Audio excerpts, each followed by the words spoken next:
여성 영무원이 스토킹 가해자인 남성 직장 동료의 무참히 살해당한 신당역 스토킹 살인 사건의 범인 전주환에게 무기징역형이 확정됐습니다. 오늘부터 스토킹 범죄자에게도 전자발찌 등 위치 추적 전자장치를 부착할 수 있도록 하는 개정법이 시행되는데요. 관련해서 자세한 내용 손정혜 변호사와 짚어보겠습니다. 어서 오십시오. 안녕하세요. 안녕하십니까. 지난해 9월이었죠. 신당역 스토킹 살인 사건 다시 한번 좀 간단히 짚어주시겠습니까? 네, 사안의 시작은 스토킹으로 시작했습니다. 한마디로 스토킹으로 시작했다가 피해자가 보호받지 않고 결국 살해당했던 사건으로 알려지고 있는데요. 일단 지난 21년 10월경이었습니다. 일단 불법 촬영물을 전송한 혐의 등으로 이제 피해자 측에 신고를 받고 경찰이 긴급 체포를 했으나 구속영장이 이제 기각된 사정이 있었고요. 예. 그 과정에서 1심 판결 선고 직전까지 여러 차례 피해자를 찾아가서 또다시 스토킹 행각을 벌이다가 판결 선고 하루 전날 이 신당역을 찾아가 화장실에서 무참하게 피해자를 살해한 사건이고요. 한마디로 나를 스토킹으로 신고했다, 앙심을 품고 1심 선고 전까지 합의를 해주지 않았다라는 보복 감정에 의해서 피해자를 잔혹하게 살해했던 사건이고 이 사안은 스토킹 피해의 전형적인 어떤 강력범죄로 전환되는 사건으로 볼 수 있습니다. 예, 관련해서 1심 법원 살인 혐의로 징역 40년, 스토킹 혐의로 징역 9년을 선고했고 항소심 법원에서 두 사건을 병합해서 이제 무기징역을 선고를 했습니다.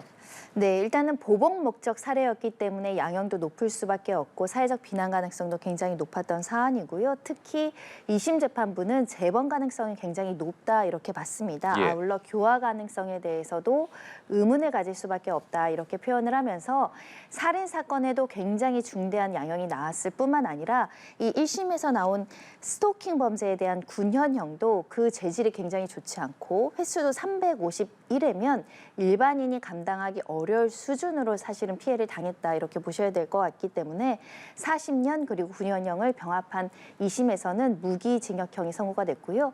1심에서 검찰은 사형을 선고했습니다. 예. 다만 사형은 선택하지 않고 무기징역형으로 우리 사회에서 경위될 필요가 있다라고 봤습니다. 예, 오늘 대법원에서 이 무기징역을 선고한 원심 판결이 확정이 됐습니다. 대법원도 원심 판결에 무리가 없다고 본 거겠죠? 피고인 측에서는 예. 양형 부당 너무나 가혹하다라고 이제 대법원까지 갔지만 항소심 판단에 하자가 없고 이 양형이 부당하다고 볼 수 없다라고 본 것은 기본적인 우리 사법 질서와 수사 체계에 대한 정면적인 도전이라는 부분에 있어서는 재범 위험성과 사안의 중대성이 있다라고 볼 수밖에 없는 것이고 특히 피해자가 살해된 과정을 보면 굉장히 계획적이었습니다. 예. 집에도 여러 차례 찾아가고 주소지 정보를 얻기 위해서 허위로 어떤 권한 없이 정보에 접근하는 어떤 행각도 했을 뿐만 아니라 그럼에도 불구하고 피해자를 찾지 못하자 결국 직장까지 찾아가서 숨어서 이렇게 계획적인 범행을 했던 것은 굉장히 범죄의 재질이 좋지 않고 우리 사회에서 경각심을 가질 만한 스토킹이 이렇게 무섭다라는 걸 보여줄 수 있는 사건이기 때문에 이 대법원에서는 무기징역형 타당하다 이렇게 판단을 한 겁니다.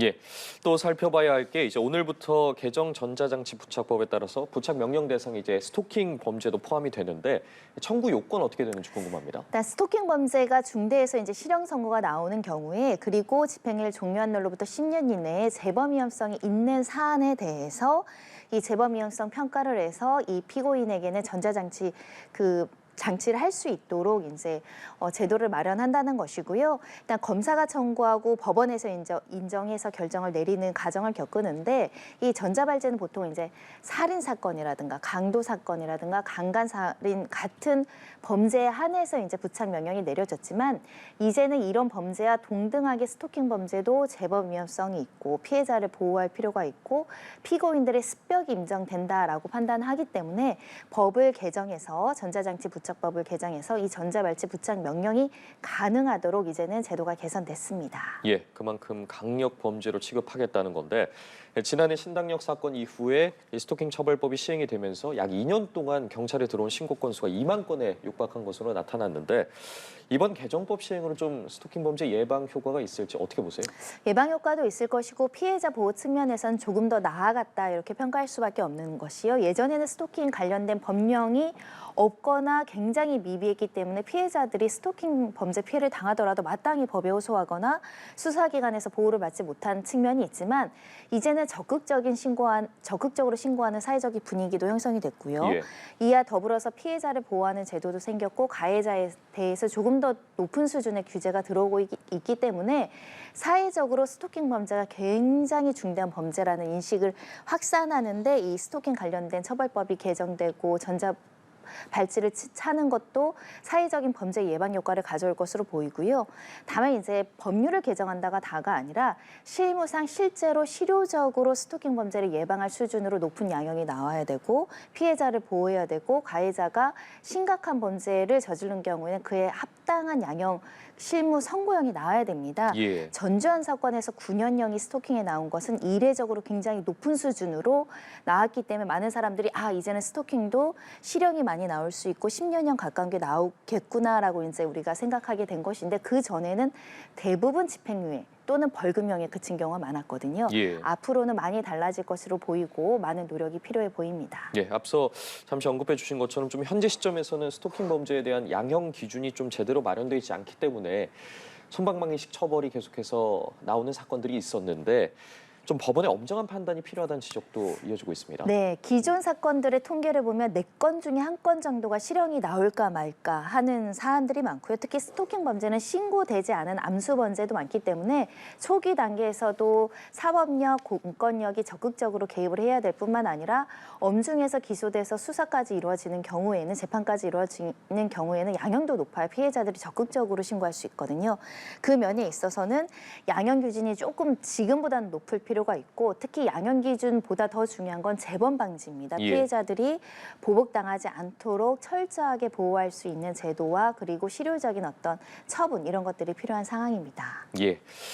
다음 사건 좀 살펴보도록 하겠습니다. 246만 명이 투약할 수 있는 마약을 국내로 들여온 이 다국적 범죄 조직이 검거가 됐습니다.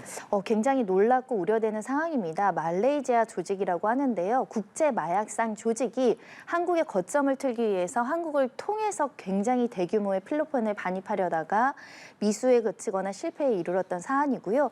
일부는 또 실제 들어와 있기 때문에 검거할 수 있었다고 알려지고 있는데 유통된 필로폰만 74kg입니다. 역대 2번째 규모라는 것이고요. 시가로는 2,200억, 어마어마한 마약이 유통될 뻔했던 아찔한 사안이라고 볼 수 있는데 말레이시아에서는 제조를 담당하고 이 한국에서는 운반, 유통을 담당하고 중국에서는 이제 다국적으로 이제 유통을 하기 위한 다국적 조직이라고 말씀드릴 수밖에 없는데요. 이렇게 3개 국가의 조직에서 삼각 분업을 통해서 제조, 운반, 보관, 유통 이런 판매를 시도했다가 지금 일부가 적발돼서 26명이 이제 검거가 됐고 그중에 14명 정도가 이제 구속된 사안인데요. 예. 이 지금 246만 명이면 일부라도 한국에 들어와서 유통했다고 한다면 우리나라의 다수의 어떤 마약 범죄가 굉장히 늘어날 가능성이 굉장히 높았다는 사안이다라는 측면에서는 경각심, 심각성을 인지해야 될 것으로 보이고요. 들어온 수법도 놀랐습니다. 특수 제작한 나무 판자에 마약을 숨겼고요. 소위 말한 도마 같은 데 숨겨서 들어왔고요. 국제 화물 우편을 활용했다라고 하는데 한국을 거점으로 유통시켰다라는 데 더 심각한 문제가 예를 들면 이걸 중국을 거점으로 유통을 시켰다고 하면 이 26명이 검거가 됐는데 사형까지 무기징역까지 굉장히 엄중하게 처벌될 위기가 있지 않습니까? 그래서 한국을 거점으로 활용했을 가능성도 있기 때문에 엄중하게 처벌해야 될 것 같습니다. 예. 정말 엄청난 양의 마약이 들여왔는데 자, 아직 파악되지 않은 조직은 또 있을 것 같은데 앞으로 경찰 수사 어떻게 진행됩니까? 일단 3개 국가의 조직이 움직였다고 하는데 총책이 잡혀야 됩니다. 총책 3명이 아직도 추적 중이라고 하고요. 특히 말레이시아 총책을 잡기 위해서 수사기관에서 굉장히 총력을 기울이고 있는데 일단 경찰에서는 공조 수사를 통해서 말레이시아 현지 경찰과 정보를 공유하겠다. 그래서 그 조직 일당에 대한 정보를 공유해서 잡겠다라고 이제 수사 계획을 밝히고 있는데요. 우리나라 경찰력뿐만 아니라 전 세계적인 어떤 경찰력이 동원돼야 되지 않을까 생각이 들고요. 지금 조직원 16명이 검거가 됐다라고 하는데 이 사람들을 토대로 하나하나 조직원들을 어떻게 보면 신원을 특정해서 신병을 확보하고 처벌하는 수순까지 상당 기간 오래 걸릴 것으로 보입니다. 예, 알겠습니다. 오늘 각종 사건들과 관련해서 손정혜 변호사와 이야기 나눠봤습니다. 말씀 고맙습니다.